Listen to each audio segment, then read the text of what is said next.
You're listening to All in the Industry, an independent podcast dedicated to behind-the-scenes talent in the hospitality industry, hosted and produced by me, Shari Bayer.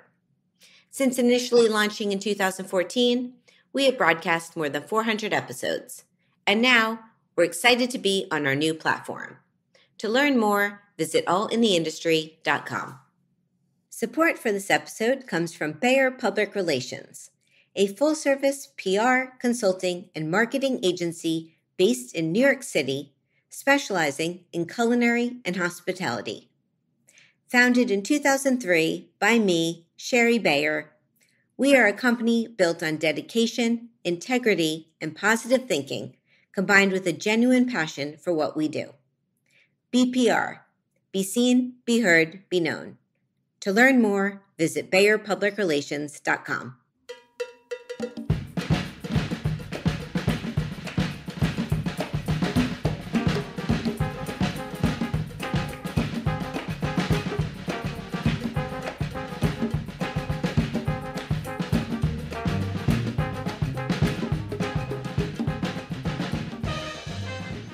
Well, hello. Welcome to All in the Industry. I'm your host and producer, Shari Bayer, and this is our 413th episode of this series, which is dedicated to behind-the-scenes talent in the hospitality industry. Today, I have a special on-the-road show from the Women in Hospitality Leadership Conference 2025, presented by MAPP and the Women's Hospitality Initiative, which took place in Las Vegas in March, and I will share more details in a moment. But first, as I do in every show, I will start out with my PR tip, and then I have 3 exclusive interviews from the conference, including a speed round, and I have some industry news and my solo dining experience. As the founder of Bayer Public Relations, I'm going to tip the show off with my PR tip of the week. So today's tip is to be in it for the long run. Commit to what you're doing with your career, as well as your hobbies and relationships, putting in time and energy and investing in them, understanding that most success does not happen overnight. Oftentimes, it can be hard to see that light at the end of the tunnel when we're in the thick of things, and we would rather have that quick fix or instant gratification from our actions. But let's remember that life is a journey, and to embrace every moment, following our dreams, believing in ourselves and the possibilities ahead, and be in it for the long game, knowing that we can achieve anything with the right mindset. That's my tip today. So today, as I mentioned, I have a very special show about the inaugural Women in Hospitality Leadership Conference 2025, presented by MAPP and the Women's Hospitality Initiative. And it took place on March 30th and 31st at the Wynn in Las Vegas. And this was the first time that MAPP and the Women's Hospitality Initiative collaborated on this 2-day conference. And it was my first time attending, and it featured many industry leaders spanning across renowned restaurant groups, corporate hospitality and celebrity chefs, including Dominique Crenn and Kat Cora, and Mary Sue Milligan and Susan Feniger, discussing key business strategies, expert advice, financial guidance, and it featured keynote conversations and panels, hands-on workshops, and a mentorship speed dating. And it all culminated in a wonderful Legacy Gala celebration at UNLV in Las Vegas. So I was thrilled to be there. The 2-day event was led by Elizabeth Blau, my guest on episode 371, the CEO and founder of Blau Associates and co-founder of the Women's Hospitality Initiative, and Joanna James, MAPP's founder and CEO, who was my guest on episode 317. And there's more from Joanna coming up. Thank you both so much for having me as a part of this amazing conference. It was really a wonderful couple days of extremely inspiring conversations and talks among very accomplished women, mostly women. And it was wonderfully executed at the Wynn Hotel. They do such a nice job. It's a huge venue. I mean, there were other conferences happening at the same time, but the size did not take away from the intimacy of the event, I would say it was very easy to connect with people, and the different programming, such as the mentorship speed dating, allowed people to have one-on-one conversations with leaders in the industry and ask questions and get to know each other. It was a really well put together program, and again, just happy to be a part of it. So thank you and congratulations. Before I get to my interviews, I'd like to take a moment to pay tribute to Elaine Wynn, who was a trailblazer, visionary, and one of the original champions of the Women's Hospitality Initiative and host of this conference, as she passed away shortly after at the age of 82. Elaine was the co-founder of Mirage Resorts and Wynn Resorts and a billionaire art collector philanthropist. She was the wife of the late Steve Wynn, known for transforming the Las Vegas Strip, who we do talk about a bit on this show as well. My sincerest condolences to Elaine's family and friends and team and everyone at the Wynn property. Rest in peace. Now, I have 3 conversations coming up. 2 are a bit shorter and 1 is longer. So first, I speak with Todd-Avery Lenahan, the president and chief creative officer of Wynn Design Development, creator of the iconic global destinations for the world's finest resort brands. And Todd was a speaker at the conference. He was one of the only male speakers, and it was my first time meeting him. Todd is regarded as one of the hospitality design industry's most progressive thought leaders, possessing a unique breadth and depth of expertise in hospitality and entertainment design. Since the inception of his eponymous firm, Tall Studio, in 1999, and its subsequent merger with Wynn Design Development in 2019, Todd has been commissioned by leading international hotel development and operating brands to design resorts and urban hotels around the globe, as well as author and direct the design guidelines and brand standards for multiple international hotel and resort portfolios. Prior to joining Wynn Design Development, he was a key collaborator in the creation of each of Wynn Resorts' international resort destinations, with more than 40 continuous commissions since Wynn Resorts' inception in 2002. He was also previously the principal of design and interior architecture for Walt Disney Imagineering Worldwide. And in our conversation, we do talk about his role at Wynn and reference the late Steve Wynn without saying his name. So that is what is ahead. And he was a fantastic speaker, and what a lovely and accomplished person. I was so glad that I got to meet him. And next, I speak with Joanna James, who, as I mentioned, is the CEO and founder of MAPP, who is also a director, producer, and editor. Joanna is a multi-award-winning filmmaker and founder and CEO of AMZ Productions, which produced Vanity Fair's best documentary, A Fine Line. She is a women's rights activist who founded the not-for-profit 501c3 MAPP to empower more women into leadership through mentorship and advocacy, hosting a national conference with women from nearly every state. She has built partnerships with companies like PepsiCo, Marriott, and BMW, and has spoken for Fortune 500 companies on women leadership and equity, like Google, Chevron, and to universities, including Harvard and the Culinary Institute of America. And again, Joanna was a previous guest on this show, episode 317, if you want to go back to the archives and listen to that conversation. And it was lovely to reconnect with Joanna in Las Vegas. And thank you again for having me and for hosting such a wonderful 2-day event. And finally, my third conversation is with Antonia Lofaso, executive chef and owner of 3 acclaimed Los Angeles restaurants, Scopa Italian Roots, based in Venice, DAMA in downtown LA, or DTLA, and Black Market Liquor Bar in Studio City. Though diverse in cuisine and style, Each of her restaurants combines deep-rooted personal culinary traditions with the influence of her globetrotting ventures and formal French training.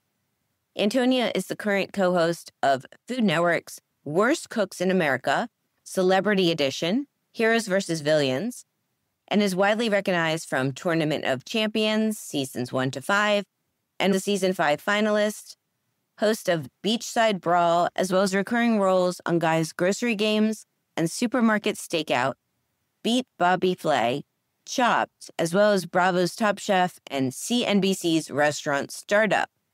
In addition, she has launched 2 highly specialized and successful business endeavors, Chefletics and Antonia Lofaso Catering. She was a speaker at this 2-day conference, and it was wonderful to get to sit down with her and hear her story. So that's what's coming up. I hope you enjoy my 3 conversations, and then I will come back and share some industry news as well as my solo dining experience. So here you go. Please enjoy. My name is Todd-Avery Lenahan, and I am the President and Chief Creative Officer of Wynn Design Development. Amazing. And we're here at the Women in Hospitality Conference at the Wynn, and you gave a wonderful talk this morning. What was your theme, or how you'd summarize your talk?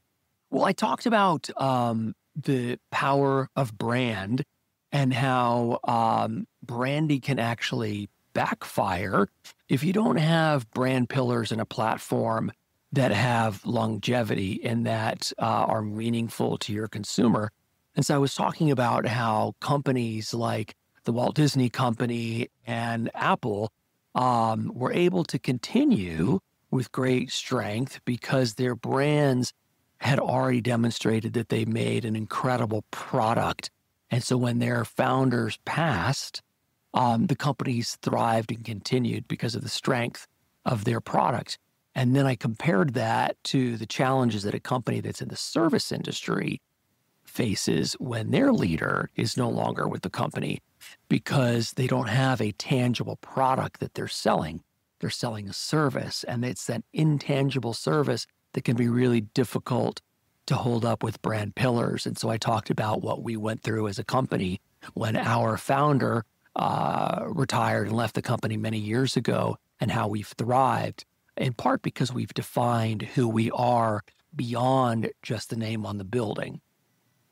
Yeah, it was a really great talk. And, it's something I think about too as being my own business. But I'm a one-woman show, so I don't know what's going to live on. But Wynn is certainly living on, and I'm staying at the property, and I've stayed here before. I stayed at the Encore last year when I was here for the World's 50 Best. Oh, that was a great event. I was there. Fantastic event. It was fantastic. This property is amazing. So how long have you been involved with Wynn? Since day one. I had my own design studio when this company was created, and the founder of the company retained me to be a part of the original design firm. So even though my own design firm merged with Wynn Resorts 5 years ago, I had been a part of the creation of everything this company's done since its founding, all the way back in 2002. Incredible. Last night I hit up Delilah. I know Chris Lee from New York, his New York days, and your other restaurants here, Casa Playa, fantastic. I really love. Delilah was my first restaurant in the property after I became fully enmeshed with Wynn Resorts. I started designing that when I was still Tal Studio, and then Tal Studio merged with the Wynn Resorts right in the middle of that design process. So that was my first new baby as a part of the team here full time. Well, it's a stunning restaurant, and with entertainment. I mean, the live music, the dancers, the food, the service, the whole experience was really wonderful. I'm so glad I got to go. It was really a joy to do, a tremendous challenge, because as I talked about today, after our founder left the company, the question was, what does Wynn do without Wynn? And so that, as our first new venue, was really important in showing everybody that not only would we continue with all the great stuff that was already happening here, but that in many ways we'd break through some old barriers and deliver a new type of experience with new dimension, new nuance, and things that kept us relevant to a younger audience.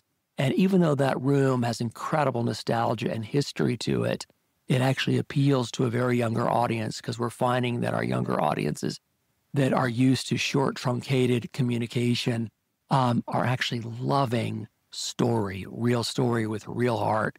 And Delilah is heavily vested with real story, and that's a big part of its success.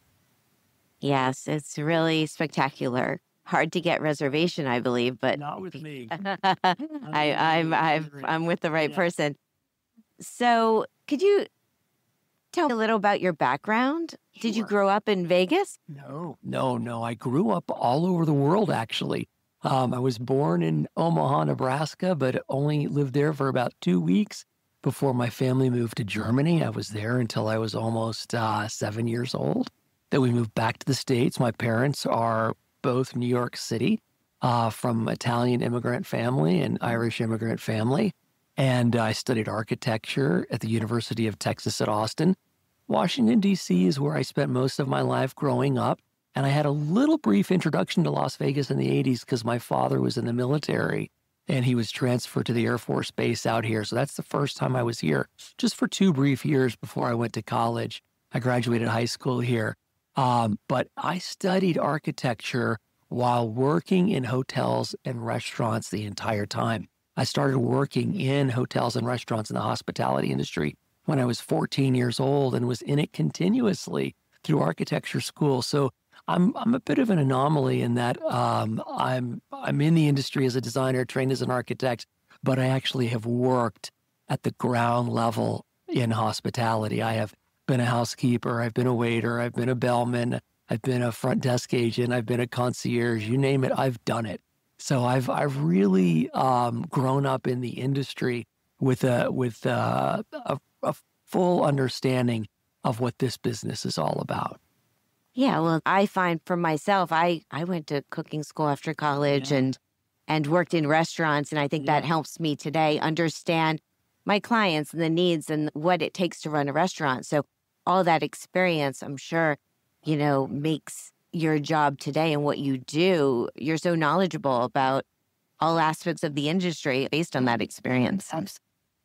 So before I let you go, what does it mean for you to have at the Wynn, this women's hospitality conference, and you're representing the men today? Or there are some other men here, but for the most part, it's women in attendance. So what does this all mean to you to be a part of? It's been really rewarding to see such an incredible group of women convene here at our property, because we've had a real shift in the composition and the complexion of our leadership within Wynn Resorts.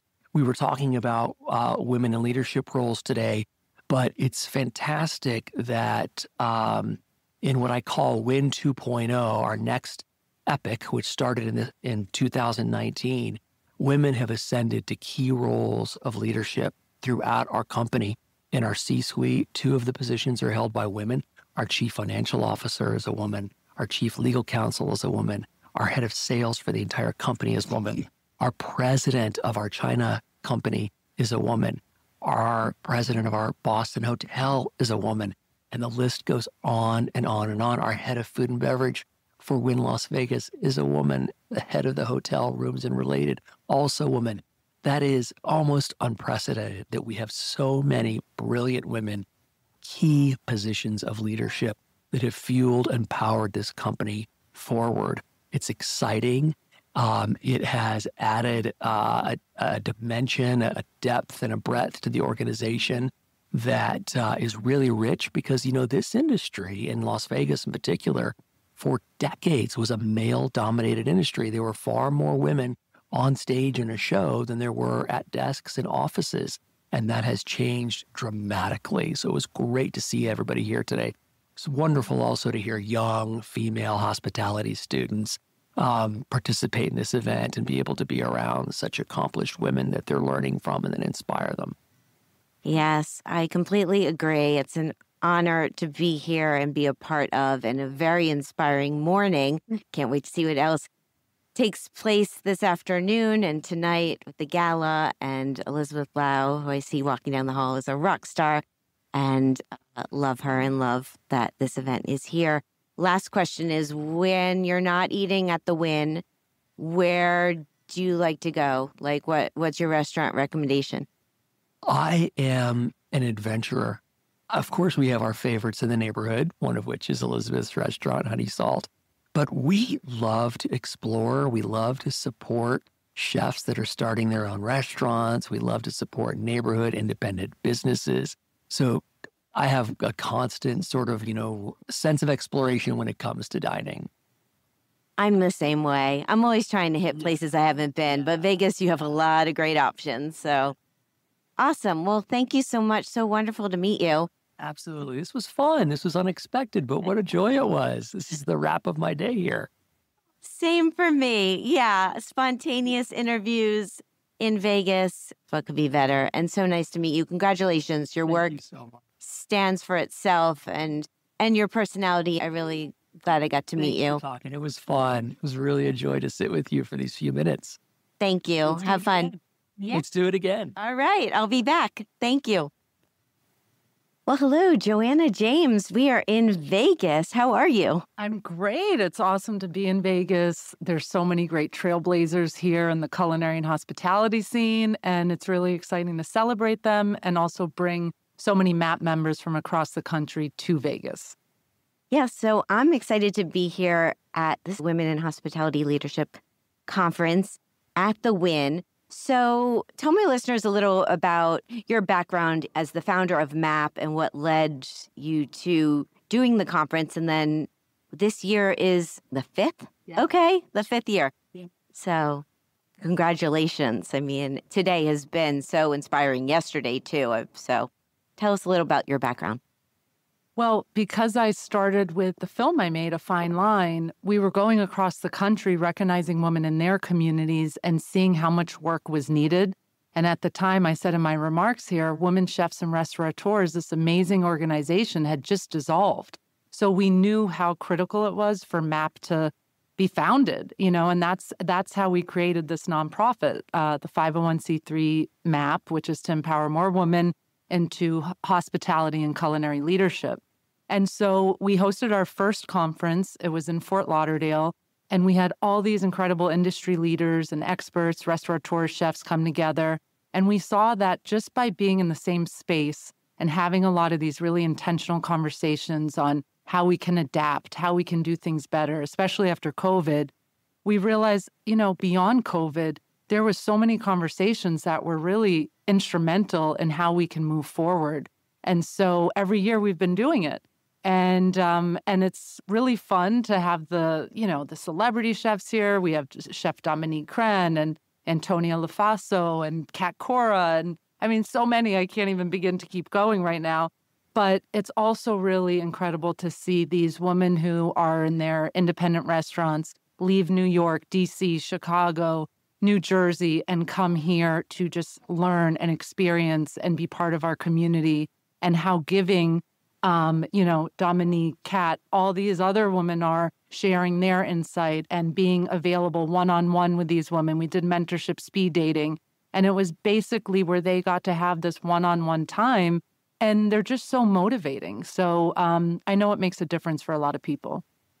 It truly does. And I love the format that you have panel discussions, and you also have the round table and the lunches and the cocktail parties, and just different ways to mix and mingle and really get to meet these chefs and entrepreneurs in the industry who they've accomplished a lot. There's a lot of successful people here, yet they've also been talking about failures and what it takes to get here. And it's been really inspiring. I mean, the panel we just had with chefs Dominique and Kat, it was just, they all talked about hardship, but they kept going. So how did the program come together? And working with Elizabeth Blau here in Vegas, how did you guys collaborate on the program? Well, I had known Elizabeth because 5 years prior, she brought a fine line to have its Las Vegas premiere here. And she always says she credits a fine line for inspiring her to create WE, the Women's Hospitality Initiative. And since I knew they wanted to do some more programming and do some more, I said, why don't we have our 5-year anniversary celebration, bring MAPP and our sold-out annual conference to Las Vegas, and we can collaborate. And so they loved the idea, and here we are.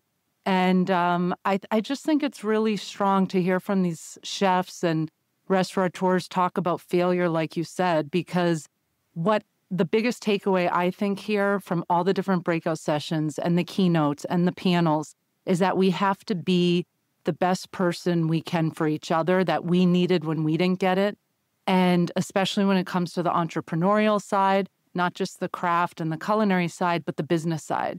And so I think there's been a lot of key conversations on how we can do that and how we can be there for each other. So it's been really great to see that community building continue.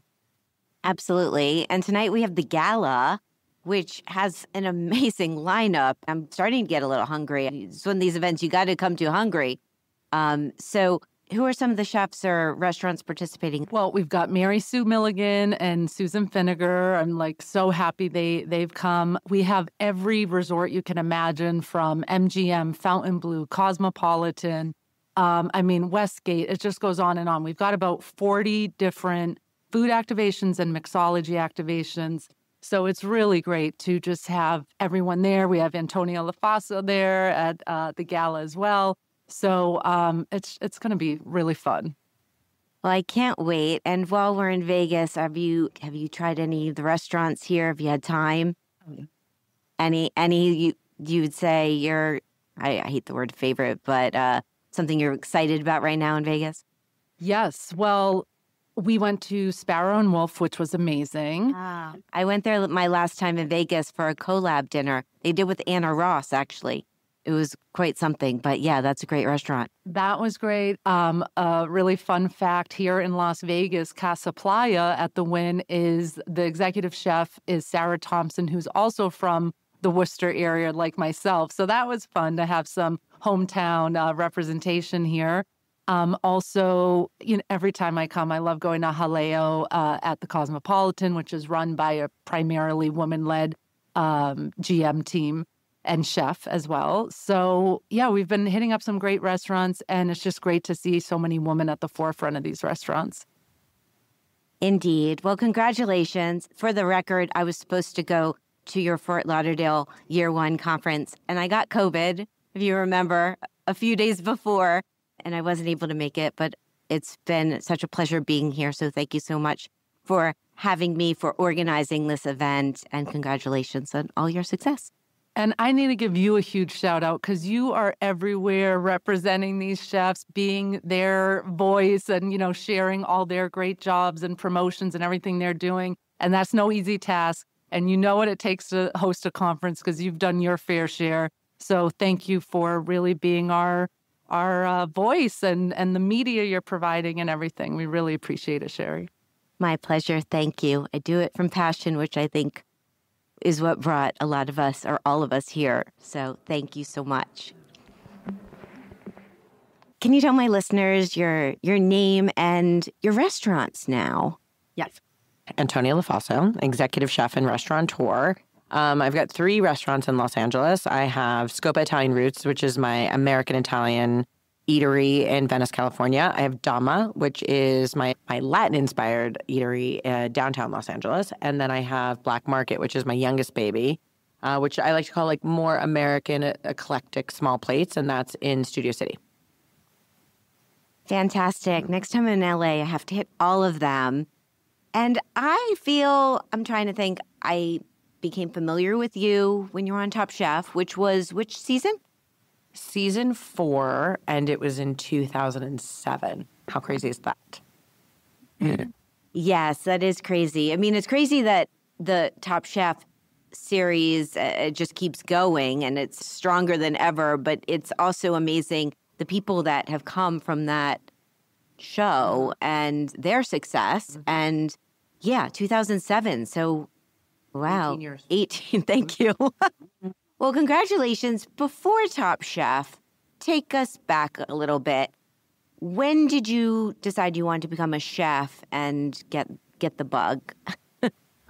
So it's interesting. I come from like an Italian Jewish background. So for me, I think that there's, just food running through my veins. Everyone can make the argument, no matter what culture they come from, that like food is so unbelievably important to them. But, in the kitchen with my grandmother, my mother, my father, even, food, they were in food service. My uncles that came from Italy, landed in Staten Island, in Brooklyn, kind of all over, and opened pizzerias. They opened delis, like little New York delis. And so hospitality, and even on the smallest level of like, my grandfather owned a fruit store. My father's father owned a fruit store. So public service, right? We were always in that, whether we were selling milk or whether we were selling pizza. And so when I was a teenager, it was you need to go get a job because, you're 16 now and you have a car. And if you want gas in the car and you have insurance, you are going to need to pay for those things to go figure out an after-school job. And I went to the Galleria in Sherman Oaks in California, and I got a job at Hot Dog on a Stick. That's where I gravitated towards. A lot of my friends went and worked at the Gap, or went and worked, at a gas station. And I was like, I'm going to make corn dogs and stomp lemonade. And so that was just really where my ideals gravitate toward. And I was like, okay, I should go to college because that's what everyone says that you should do after high school. But I had worked as a server and I'd worked as a takeout girl at Chin Chin. If anyone's from California, they know that, the chain of Chinese restaurant. I've never been there, but I know of it. Oh, still to this day, I'm like Szechuan dumplings, shrimp toast. Like, it's like what I ate when I was, smoking weed at 18. And I was just like, this is delicious. I want to eat it all day long. So I was just always, and when I moved to New York, I was like, I'm going to move to New York and go to community college and figure out what I want to do. And even as my side job, in order to like live in New York City, I went and waited tables and I was a hostess and I managed restaurants. And then at that point, I worked for a female chef. And I was like, wow, like there's an opportunity in culinary that I didn't know. And I actually asked her, I said, is there like a school that people go to? Because really, at the time, there wasn't Tournament of Champions to watch. There wasn't Guys Grocery Games. There wasn't Beat Bobby Flay. You know what I mean? There wasn't this abundance of chefs running around. So in my mind, I was like, is there even and the woman looked at me and was like, yeah, it's called culinary school. I'm like, oh my God, there's a school that teaches you how to be a chef. And so I signed up. I like blindly signed up. And to which school? To the French Culinary, and which is no longer the French Culinary. It became the International Culinary School, and then the ICE bought them. ICE been partnering with me on my show, and I'm doing some PR work with them as well. So I'm very familiar with ICE, and I remember FCI too, and it was a great school, and ICE is a great school. And I went to the Cooking Academy of Chicago, little fun fact. A little small school in Chicago. After college, I moved there, and I thought I wanted to be a chef. And also, I want to get back to your story, but I have to throw in, at 16, I grew up in Miami, and as soon as I could drive, I went and got a job at a little Mexican restaurant in Miami called Carlos and Pepe's as a hostess. Yeah. So, yeah, when you're saying 16 and what people were drawn to, I was also drawn to restaurants. And I think, restaurant people are very specific people. And whether it's, doing, food journalism or, whether you're writing about food, whether you're eating food, whether you're cooking food, whatever it is, like we're all in the same genre.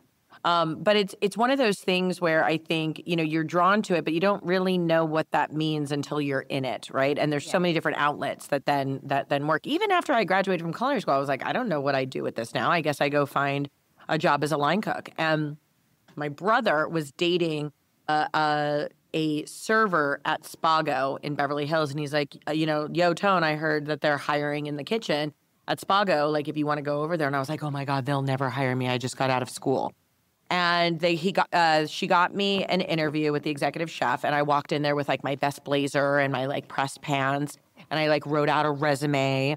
And, I walked into the chef's office, and I still remember his name was Thomas Boyce. And I was like, I graduated second in my class from FCI. And he's like, I don't care. He was like, do you want to come and stage for the day and we'll see what you can do and we'll take it from there? And I was like, sure. I actually think he changed a light bulb, like standing on the counter, like as I was trying to like, tap dance through my resume, which had zero things on it other than I went to FCI and like graduated, second in my class. And so I worked all day as a stage, unpaid, because back in the day, that's just how you do it. And sorry, around what year is this? this was 2000, because my daughter had just been born. My daughter was just born. And how often did you see Wolfgang Puck? Was he in the kitchen? Every day. When anyone on this planet tries to say that there's a celebrity chef who has abandoned their restaurants and have moved on to just the celebrity, he is not one of them. This was a man who every single morning, because I worked the day shifts, would come in. We used to laugh about it because he had Guess jeans, you know what I mean? And he would have his shirt tucked into his Guess jeans. We all did. Yeah. I don't think I did. I feel very comfortable saying I did. And he would go over to the espresso machine and make an espresso, and he'd walk around. And actually, I was a line cook at the time, and there was an omelet that was made on the pasta station that he was very specific about. And I was actually taught to make the omelet improperly. And there was a big argument between the executive chef at the time, who was Lee Hefter, and Wolfgang Puck about how omelets were made. And Wolfgang came over, he said, "Oh, well, Lee is from New Jersey. That's why he makes his omelets like this." Basically kind of making a joke about it. And he showed me how to make a classic French omelet, to the point that every time he walked into that kitchen, he would call me Antonietta. I don't know if he didn't know my name or if it was just a term of endearment. But he would call me Antonella or Antonietta. They varied. And he came to me every single time I was on the pasta station and said, "Let's do it. Let's see it again. Let's see you make it." And to this day, I can make a phenomenal French omelet. And I had never even, of course, I went to the French Culinary Institute, so we cooked a lot of eggs. But no, he was in the restaurant at all times, and he actually taught me to cook one of the most classic, staples in any chef's repertoire, which was the classic French omelet. I really want your French omelet right now. And I was in Vegas last June for the world's 50 best. And I went to a dinner at the Venetian that Wolfgang Puck, it was a collab dinner he was a part of. And I asked him to do an interview for my podcast. And the next day, I went and sat down with Wolfgang Puck, and I did a whole show with him. And it was really amazing. I mean, but what experience. I think people think that he's untouchable, but he's actually one of the most down to earth, still very curious, about, I think, the different facets of podcasts. And, he sat down with Dominic from the Cheese Store, who's been an incredible vendor for him and his restaurants for many, many years. And so I always think that there's access to, he makes himself very accessible to people, and I think he's still very curious about the ever-changing hospitality industry and, the different facets that have developed from, cooking. Yes, absolutely. So what happened after Spago? Where'd you go next? So I made a very tough decision because, as anyone knows, when you work for a large, mega celebrity chef, and not just, celebrity as in television, but has created an empire globally, there's an opportunity to continue to work for them for the rest of your life, right? And actually make a really good living, and have benefits and, be able to live in different parts of the country or different parts of the world and really have this phenomenal career working under this great chef that has all of the opportunities, right? Or you could go out on your own and do your own thing. And so for me, I made that decision where I said, I'm going to leave this establishment and I'm going to go out on my own and attempt to see what else is out there. And I did. And everyone thought I was crazy because I went and worked for a company called SBE, who has let's just say people either love working for them or don't love working for them. I ended up working in one of their restaurants. I told the story today up on the panel. And it was honestly one of the most horrific experiences of my life because my restaurant opened and closed. And from that, I was like, oh my God, I just left Wolfgang Puck. Oh my God, I went on my own to do this thing. And it didn't work out the way that I wanted it to. And, now I don't even know where I could get hired. And so, but in that instance, I really started to learn more about who I was, what I thought was important in culinary, what the kind of dishes that I wanted to do, what my voice was, honestly, how to advocate for myself. All of these things that I don't think I would have necessarily learned having, sort of just led in a kitchen that was full of great leaders. I was like, if I want to go out on my own and I want to open up restaurants and I want to own restaurants of my own, this is sort of like my big girl time. So I failed, pull yourself together and figure out another way. Where did Top Chef in the timeline, where was Top Chef in this? So right then and there. Okay. So literally that was as my restaurant was opening and closing, I had done Top Chef season 4. And that's what actually made it even worse, because nationally I was recognized as a finalist in this very hard cooking competition that had just gained so much success. It was nominated for Emmys, and it was the first time we were seeing, culinary competition in the United States started in 2004 with Iron Chef America. And I did it in 2007. And so this was the first time any kind of culinary competition in the United States had hit the airwaves. And so now all of a sudden it is like this phenomenon, right? And so unfortunately, there was a huge amount of naysayers. So people who in the industry, when you worked as a restaurateur, as a real restaurateur, it's like you weren't considered a real restaurateur if you did television.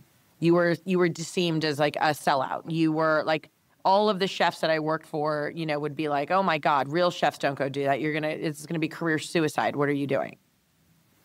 So that's when Top Chef did. So it was a very interesting time, because I was like, well, I love culinary. I want to open all the restaurants. I want to create, places where people can come and eat and dine, and that's what I want to do for the rest of my life. But also, I'm having a really good time on television. And so, can both of these worlds exist together? So we probably need a longer show to answer this. like how did you manage or get through that? I mean, you talked on the panel. It was really such a great panel. All the panelists and Debbie Sue from Open Table, it was a really good talk. I think the whole audience was so engaged. We could have sat there for another couple of hours listening to you guys. But you talked really about, you told that story and failure, but how failure led to success or in the long run. Yeah. People need to be in it for the long run, right? So I think, unfortunately, like our society right now is plagued by people who need instant gratification within a year. And if it doesn't work out for them within a year, they move on to something else, or they're like, this doesn't work out. And when you truly love something, your craft takes decades to perfect. Your craft takes decades for you to be successful at. These things don't happen overnight. They don't happen in a year. When you see that happen, that's the exception, not the rule. There's that great book was like 10,000 hours, right? It like takes 10,000 hours to be like an expert at something, and to really hone your craft and to be successful at it. And when you fail, people look at it, Dominique Crenn said the greatest thing up there, which was, we look at failure as this sort of negative word, right? And it's like, oh, failure. Oh, success is a positive word. Failure is a negative word. And you have two choices when you fail. And this is what I said up there is you have the choice to blame. You can do the I coulda, shoulda, woulda. You could say he did this to me, she did this to me, and this is why this happened. And you can live as a victim, right? And here's the thing. I'm not suggesting that someone doesn't feel the disappointment or feel the grief or pain or, the hurt that happens when you fail. Like have all the feelings. Just move on. And the other opportunity in that moment of failure is that you might not realize that everything happened exactly the way it was supposed to, because 5 years from now, 5 months from now, something that came from that scenario developed something else down the line. And so I gave the example that when my restaurant failed and I was literally a chef pariah, that no one would hire me in Los Angeles, people would not return my phone calls. All of the naysayers that said, see, she's on television, she's a hack, they gave her this opportunity and she blew it.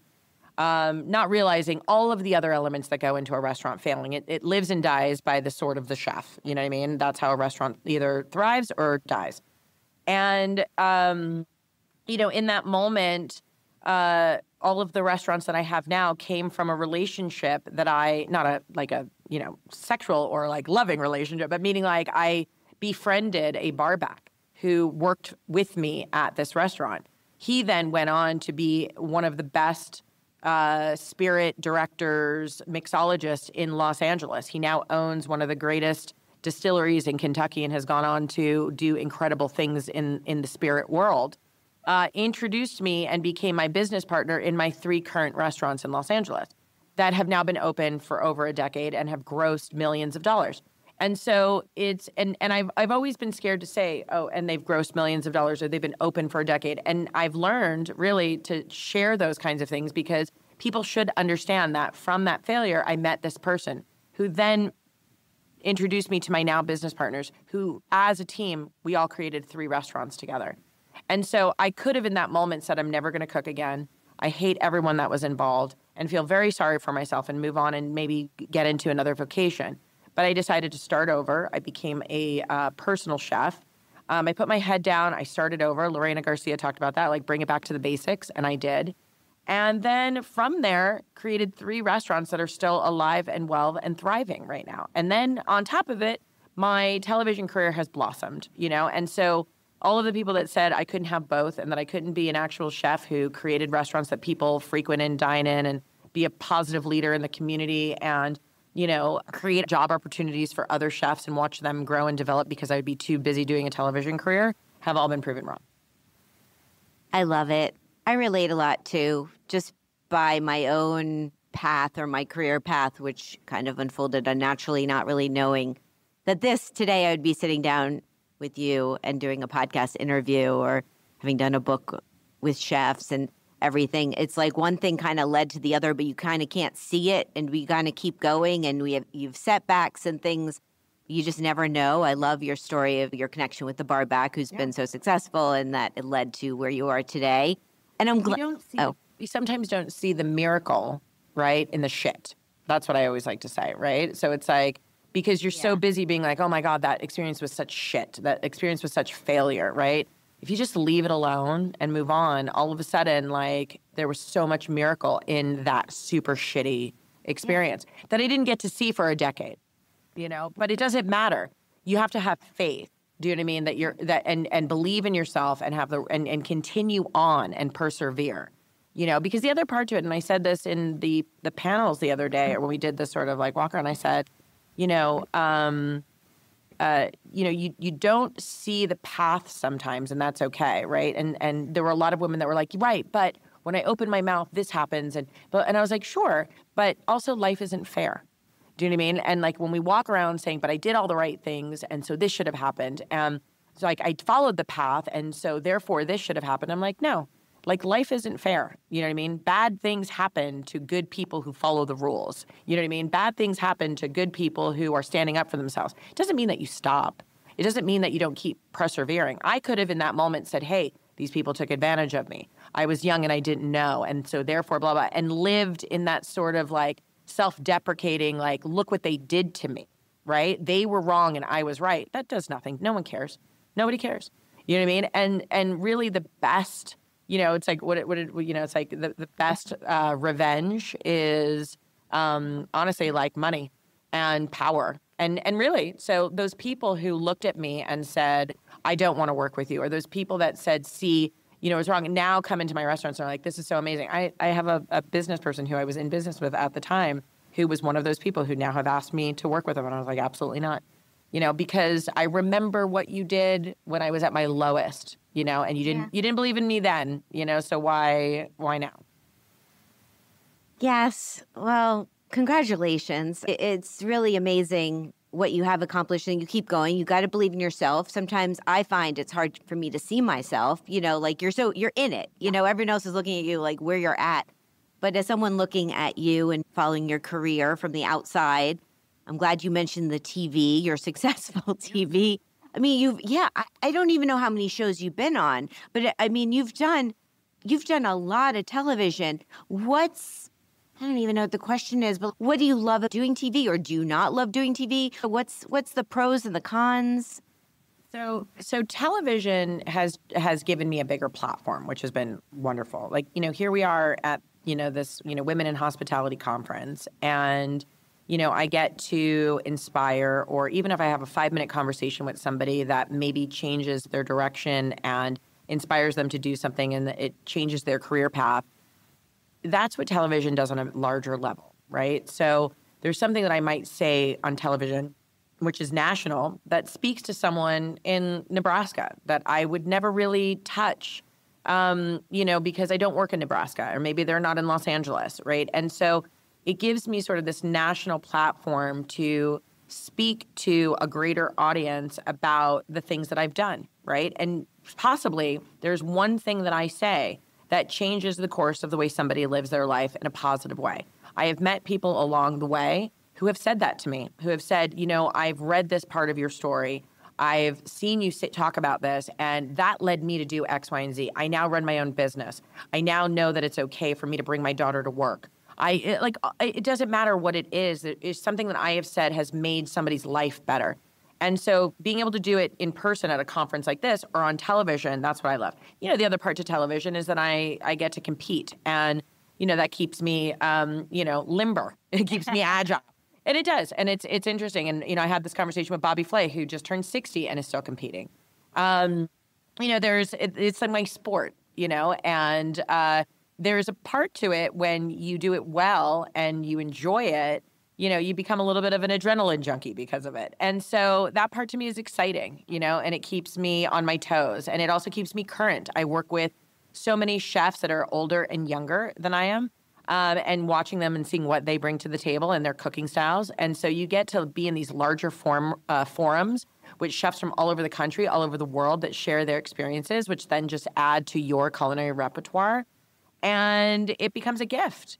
And so to me, it's the balance, and I keep it very church and state. I don't film in the restaurants. I keep the restaurants going in a way that I want to inspire my teams. I want my teams to feel like they're on a team that they're valued on, that they are, that they're seen, that they're heard. My chefs have opportunities that have started as dishwashers, they started as prep cooks, they started as line cooks, and now they're junior sous chefs, they're executive sous chefs, so that there's an opportunity for them to live different lives because of finances, because of education in culinary. I have sous chefs, men and women, that have traveled with me all over the country, all over the world, to do events, that places they've never been before or seen before, that they've opened their eyes to travel, which then only has their mind and spirit grow. They go home, they bring that home to their families. They've then created relationships. They have created different lives for themselves based on those experiences. That's the kind of mentorship that has given me a platform that has created inspiration in my teams and the people that watch me. Amazing. Do you want to play my speed round? Sure. Before, one question, though, with the TV. What are you currently taping that you could tell us, or what are you currently on? Where can people find you? All the usual suspects, right? I do Beat Bobby Flay. I do Guys Grocery Games. Tournament of Champions is airing right now. There is, Wild Card Kitchen that everyone loves. I was just recently the host of Worst Cooks that, just aired. There's other projects in the work right now with Food Network that I can't talk about, unfortunately, but I'm not going anywhere. Let's just say that. That's fabulous. Are these shows taped in LA or all over the place, different locations? It depends. I've been everywhere from London to New York to Santa Rosa, California, to Los Angeles, to Arizona, Nevada. I've been everywhere to film. Well, it's really amazing, your TV career, as well as your chefing restaurant career. I mean, and that you're doing both, and you can do both, and you can be amazing at both, and don't let anyone tell you differently, right? Okay, now it's time for my speed round. So what this is I'm going to name a couple things, and you got to pick your preference, such as chocolate or vanilla. Yeah, okay, here we go. Eat in at home or eat out at a restaurant? Oh, at home. When I'm home, I'm home. I always love when chefs answer it that way. I have standard ones, and that one probably goes 50-50 each way. Indoor dining or al fresco dining? Ooh, depends on the weather. I am a New Yorker at heart, so I want to sit outside any chance I get. But also, if the room is beautiful, these are too hard. Like, I don't know. There's no rules. Okay. Wine, beer, cocktail, non-alcoholic drink, or champagne? Okay, so I actually haven't had a drink in 10 weeks. I'm like trying this out. It's been amazing. But when I do drink, it's like hard spirits all day long. It's either gin or tequila. Well, I haven't drank in a very long time, so happy to toast with you with a NA beverage. And there's so many options now. So many. Actually, though, my favorite NA beverage now that I'm like, that I'm not drinking, is a Shirley Temple. Did you see the article recently? What was it? It was It was in New York Times. There's a kid, I think he's, I don't know, 9, 11, and he calls himself the Shirley Temple King. And he does reviews of restaurants, but he just reviews the Shirley Temple. And yeah, this article showed him over the past years. It was a big article, but yeah. You know, it's actually so funny that you say that, is that I have been to so many restaurants and ordered Shirley Temple, and he is not wrong. I have had probably 15 different styles of Shirley Temple. It's pretty remarkable, actually. I watched a couple of his reviews after this article came out, and he's like, yeah, he gives it a rating, and he really, I mean, he's the king. Because I want to say, like, it's the style glass that it's served to you. Like, what's the ratio of ice? What kind of ice are they using? Like, is there too much Shirley versus the Temple? You know what I mean? Sometimes I've seen people who make their own cherry syrup. Do you mean, or whatever they want to use? I've seen obviously the Luxardo cherry syrup that they use. So those are like more purple. There's garnish that changes depending on where you're going. So I understand what this Shirley Temple King is talking about, because there's no 2 Shirley Temples that I've had that have been the same in the last 10 weeks. Fantastic. You'll have to look it up. And maybe if he needs a sidekick to do like a series with, there you go. And there's a new show for the Food Network. Okay, let's keep going. Small plates or large plates? God, I can make an argument for both. I think small plates. For today. Today I'm in a small plate mood. Yeah, I'm not going to hold you to this. Tasting menu or a la carte? Oh, a la carte. Even when I do a tasting menu, I was like, can I get that, and that? That's why I love Le Bernardin as much as I do. Like, if anyone has been to Le Bernardin recently, like all of and it's a tasting menu, but you pick one thing from like 6 menus, so like you build your own tasting menu. Yeah, and you can't go wrong with anything you pick. Okay, communal table or chef's counter? Oh, chef's counter all day long.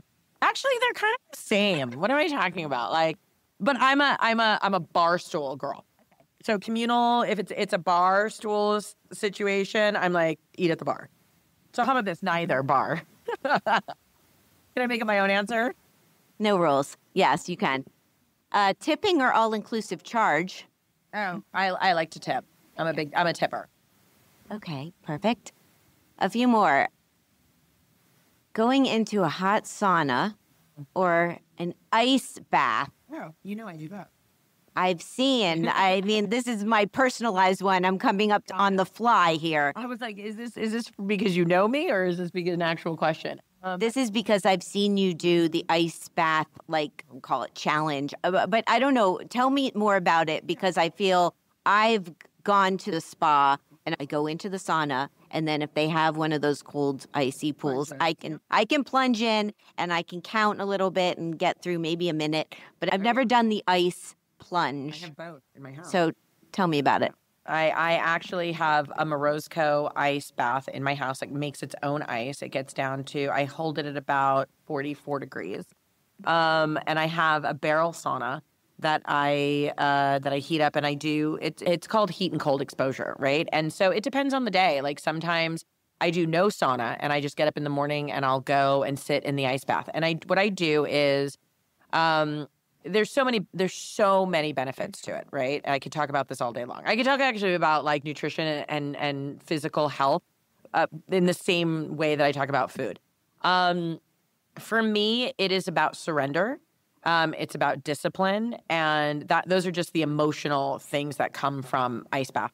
The other parts are, just, sheer a reset, ridding your body of inflammation. As chefs, we are very hard on our bodies. I travel a lot. I'm on my feet a lot. I am doing a lot of physical work, right? In the same way that athletes train really hard, recovery is very much part of what they do. And when they get sports massages and they ice and they sauna and do all those things, it's like physical body recovery, mental body recovery. That's what this is. I like to use it as an example, like a computer. So that like when you power your computer down and then you reboot it and it's this whole everything's been cleaned out. When you get into water, everything slows down, right? All of your vessels constrict. There's compression. We all know how great compression is. Compression leggings, like compression socks. And then once you take that off, the blood flow that happens, it clears out toxins because of that like aggressive blood flow. I've gotten every single one of my chef friends to jump in a cold plunge. They'll ask you and tell you that, they either love it or hate it. Guy Fieri he was, on the cover of Men's Health talking about it because I got him into an ice bath. I hope he gave you credit. He actually did. He did. How long can you stay in there? Yeah. So it depends, right? It's not a challenge of how long can you stay in there, right? I always tell people this. I'm like, guys, this isn't like, can we see if we're gonna, get some hypothermia? Like that's not the thing. I do anywhere from 30-second dip to a 10-minute relaxation in there, right? And there's all a different relaxation. It can be relaxing, and I know that sounds crazy. It depends on how my body feels. When I'm in tip-top shape and I've gotten enough sleep and my nutrition is on point and I'm exercising and I don't have my period or, my body's, going through I'm 49 years old. So your body goes through different things every single week as a woman. I can sit in there for about 10 minutes and relax, right?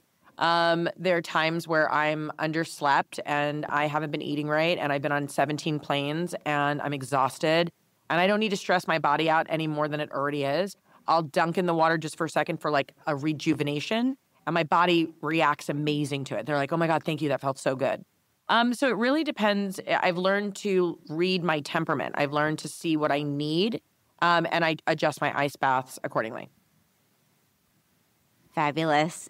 Seriously, seeing your posts, and it's just from your posts, I've been inspired. I'm still kind of like toe in, but yeah. I tell people toe in is great too. Toe in, ankle in, you get in there, but it is, I think, one of the greatest practices mentally, physically, and spiritually.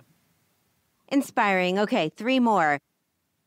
Going back to the eggs, we'll do the omelet, a French omelet, or eggs over easy, or any other style eggs. What's your egg of choice? I'm a French omelet girl. I don't like runny yolks. I know. I used to. My taste has changed when I got into my 40s. I was like, ugh, runny yolk, gross. It's like, when a woman gets pregnant and all of a sudden they're like, they can't eat chicken all of a sudden, or like the smell of like, bacon makes them nauseous and you don't know why. That happened to me in my 40s. I don't know. As soon as I hit 40, I was like, I saw a runny yolk and I wanted to puke. I don't know. All good. Okay, last 2. Cheese plate or dessert? Oh, I have to have a choice. Can I have both? You can have whatever you want. Both. And last one is New York City or Los Angeles or Las Vegas. Oh, God. I was born in New York. I was raised in Los Angeles. All my places are in Los Angeles. And I live now in Nevada. So I'm going to say all 3. Oh, I thought you lived in L.A. I did. I recently just moved 5 months ago. I have a Nevada driver's license. I will show it to you now. Congratulations. And I love you and I are in the all-black New York City uniform. That's how you know I'm from New York. That's how you know I live there, too. Well, thank you so much. It's such a delight to meet you, to have time to chat with you. I feel we could sit here for longer, but we should get to the gala and activities and next thing. So thank you for your time and congratulations on everything you've achieved and inspiring so many people with your story and your success. So congratulations. Well, thank you. This is my absolute pleasure. Pleasure. Okay. Bye. Welcome back to All in the Industry. I'm your host and producer, Shari Bayer, and this is our special On the Road show on the Women in Hospitality Leadership Conference 2025, presented by MAPP and WHI, the Women's Hospitality Initiative. And it took place at the beautiful Wynn Las Vegas on March 30th and 31st. And it was an extremely inspiring 2-day conference, and I was grateful to be a part of it and for my conversations, which I hope you enjoyed. Thank you so much to Todd, Joanna, and Antonia for sitting down with me and sharing a bit about your careers and passion for the industry. It was really wonderful. And big thank you to Elizabeth Blau and the entire WHI, Wynn, and MAPP teams. To learn more, you can go to womenshospitalityinitiative.com as well as mappimpact.org. And you can also follow at Women's Hospitality Initiative at Elizabeth Blau, at MAPP Impact, and that's MAPP Impacts. And my guests on today's show, who are at Todd-Avery Lenahan, at Joanna James Films, and at Chef Antonia. And all of this information will be in our show notes, so you can go there for reference. And thank you all again so much. Viva Las Vegas. Okay, now before I get to my solo dining experience, industry news. Yes, it's about Vegas. So it was just announced that the first ever North America's 50 Best Restaurants will be in Las Vegas. And this news was picked up by many publications, but the article I have here is from Fine Dining Lovers by Sam Pellegrino, written by Paul Feinstein, who I recently met at a conference in Miami called Lengua, and I have a show on that coming up, so stay tuned. But back to this awards announcement. So for the first time, the 50 Best organization is launching a dedicated ranking for the North American continent, and its inaugural North America's 50 Best Restaurants list will be revealed at a live ceremony on September 25th, 2025, hosted at Wynn Las Vegas. So as regular listeners of the show know, I've been covering many of the 50 best celebrations over the past few years. I went to Valencia for the world's 50 best, and then to Las Vegas, where they had the world's 50 best awards last year. And I've also been to regionals, including Asia's 50 best in Seoul and Latin America's 50 best in Rio, as well as MENA's 50 best in Abu Dhabi. So I travel for these awards. I love being a part of it. And so, yes, I'm planning to go back to Las Vegas to be a part of this celebration, which will be recognizing top dining destinations across the U.S., Canada, and parts of the Caribbean. So it's very exciting that this regional is now happening.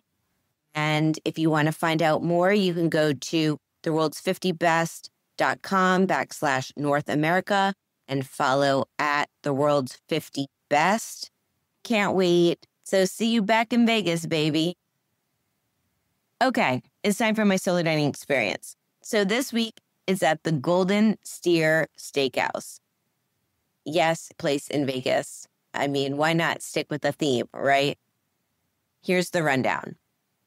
The location, 308 West Sahara Avenue, Las Vegas, Nevada. The concept, since 1958, Las Vegas's most iconic and longest-running steakhouse. From the restaurant's website, it says, in our infancy, we were a small restaurant with a bar and dining room. Over the years, we have expanded by annexing the neighborhood shops in the 70s by adding in a larger bar with an old Victorian ambiance reminiscent of the gold rush era of San Francisco. In the 90s, the redecorating was completed to reflect the new century, but still retained the ambiance of the old Las Vegas days when Frank Sinatra, Dean Martin, and Sammy Davis Jr. were but a few of our regular customers. So the owner, it's a second-generation family owner, Amanda Signoli, and her husband, Nick McMillan. So why'd I go? Well, this is an iconic spot, and although I have been to Vegas a handful of times, I had never been there, and I wanted to experience it. So, my experience. It's a hard place to get a reservation, even though it's quite a large restaurant. And I considered going as a walk into the bar, which I believe you can and I would do next time. It is possible. But I was on Notify on the OpenTable app, and I happened to be looking at my phone right when it popped up, and I was able to get a reservation on one of the nights I was in Vegas for the conference. And so I went. I arrived and was led to one of the dining rooms where they have these really amazing booths side by side, and each booth has a history. So I was at the Joe DiMaggio table, booth number 3. There was a picture of him behind me.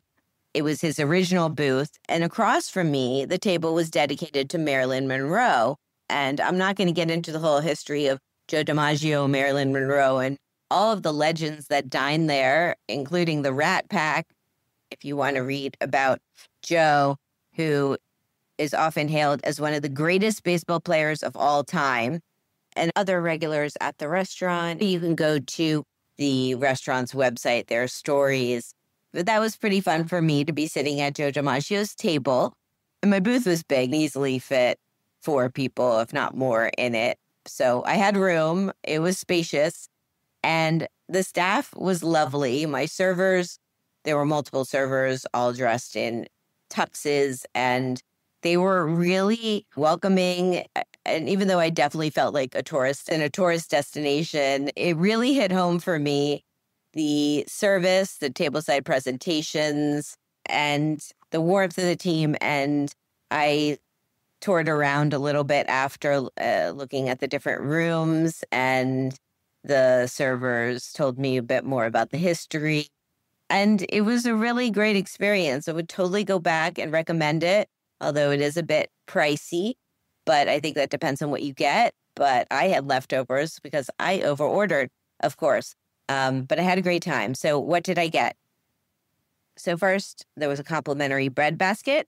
Then I got the tableside famous Caesar salad, which is for 2 people. But, you know, girls got to do what a girl's got to do.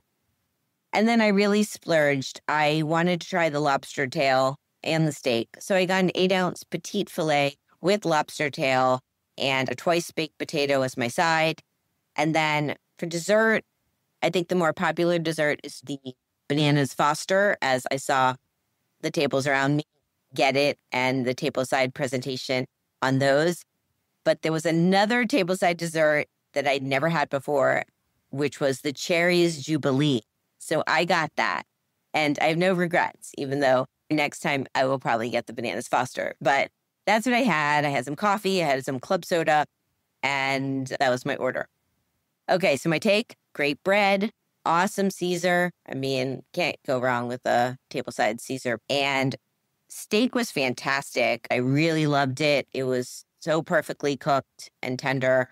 And I like the lobster too. I didn't really need that much food. I would probably next time just get the steak as a steakhouse. But can't go wrong also with surf and turf. And Cherries Jubilee was delicious. And I'm glad I was able to try that. So it was a really wonderful dinner. The ambiance. So outside it has its big yellow neon sign, so you can't miss it. And inside it's dark and swanky. And it has different rooms. When you first walk in, you're in the bar room, and then there's some private rooms to the side. And then I was in the room before, a larger dining room. I really liked the room I was in. It has intimacy to it with the comfy black leather boots and dark woods and the paneling and the chandeliers and, again, the tableside presentation. It's a scene, and I mean that in a good way. I'd say it's perfect for dining with friends. Interesting tidbit. So they actually announced a few months ago that the Golden Steer is coming to New York City. It's taking over an iconic restaurant space on 1/5 Avenue that recently had Mark Forgione's 1/5 and was previously Mario Batali's Auto Enoteco Pizzeria for nearly 20 years. So this is a pretty big space, and I think it's exciting they're coming to New York. So people here will get to experience a bit of the Golden Steer in Manhattan. So personal fun fact, other places I ate while in Las Vegas include Delilah, which is on the Wynn property. Talk about that a bit with Todd on this show. And there I had a fantastic time. Christopher Lee, the vice president of culinary for Wynn Las Vegas, who is a chef friend I've known for a long time, set me up with the reservation, and I really had a wonderful experience. I was at a table pretty much in the center of the room, and I overordered. I had tuna tartare, their pull-apart bread, their famous chicken tenders, and I had scallops, and I had this amazing carrot souffle. I love the carrot souffle. That's probably my favorite. It was all delicious, but that would be my recommendation. If you go, get the carrot souffle. And then I had this very fun dessert called the Smokin' Espressotini. So that was really terrific. They have live performances, a wonderful singer and some dancers come out, and it's a show, as it should be in Vegas. And I also checked out Mizumi, which is another beautiful restaurant on property, and it's totally different vibe. It's a Japanese restaurant where I sat at the sushi counter and I had some sashimi and sushi that were gorgeous, really nicely presented. And I had a nice conversation with the chef there.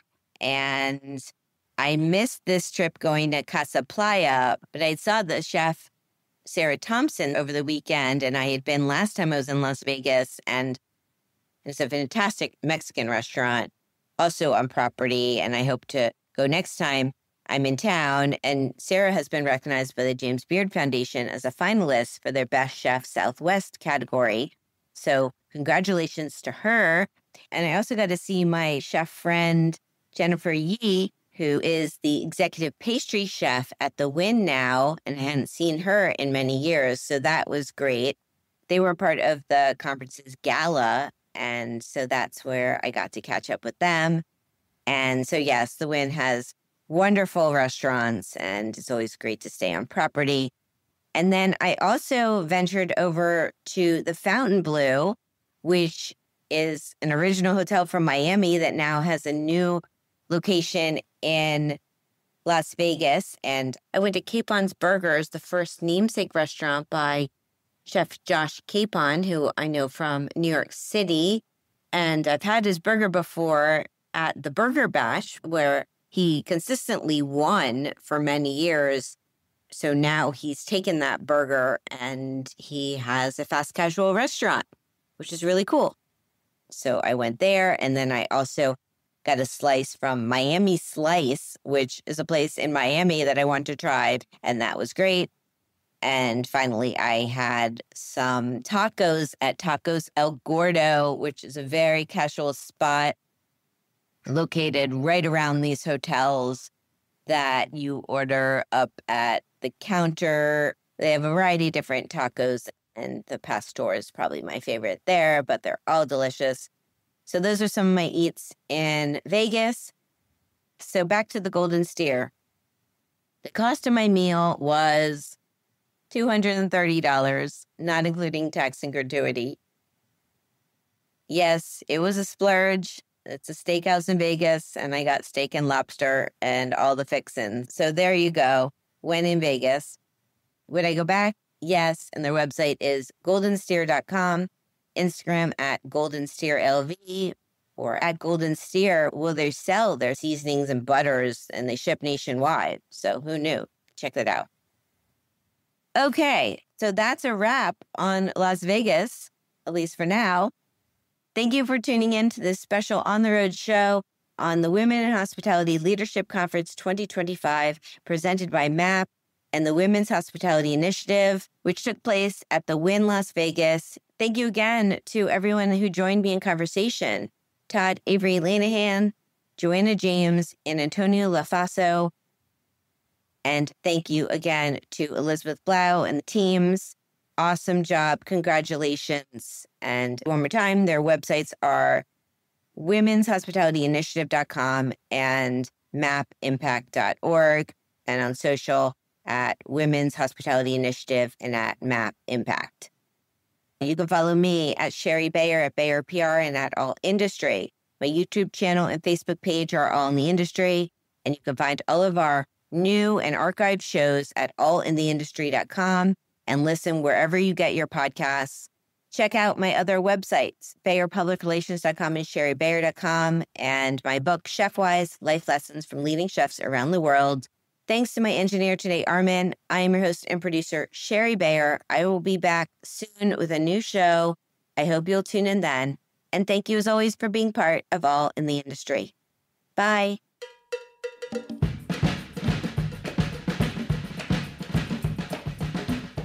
All in the Industry is an independent podcast hosted and produced by Shari Bayer. Follow us on Instagram at All Industry and on our Facebook page and YouTube channel, All in the Industry. Subscribe to our show wherever you listen to your podcasts so you don't miss any new episodes. To learn more, visit allintheindustry.com.